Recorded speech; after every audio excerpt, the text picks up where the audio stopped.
થાનગઢમાં વાસુકી દાદાના મંદિરે શ્રાવણના ત્રીજા સોમવારે ભક્તિનો મહાસાગર જોવા મળ્યો હતો।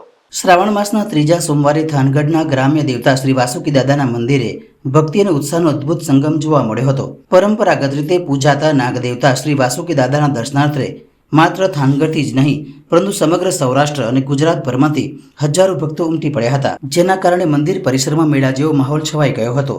સવારથી જ ભક્તોની લાંબી કતારો જોવા મળી હતી। શ્રદ્ધાળુઓએ દાદાને ભાવપૂર્વક તલવટ, ફુલેર, સાકર, દૂધ અને નાળિયેર જેવા વિવિધ પ્રસાદ અર્પણ કર્યા હતા। વાસુકી દાદાને સોના ચાંદીના આભૂષણો અને પુષ્પહારથી શણગારવામાં આવ્યા હતા, જે તેમના દિવ્ય સ્વરૂપને વધુ ભવ્ય બનાવતા હતા।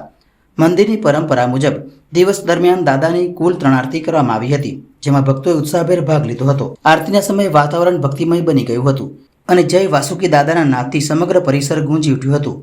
ભક્તોએ દાદાના દર્શન કરીને પોતાની મનોકામનાની પૂર્તિ માટે હૃદયપૂર્વક પ્રાર્થના કરી હતી।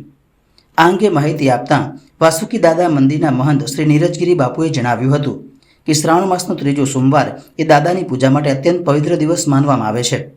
આ દિવસે ભક્તોને અતૂટ શ્રદ્ધા અને ભક્તિ જોઈને મન પ્રફુલ્લિત થઈ જાય છે।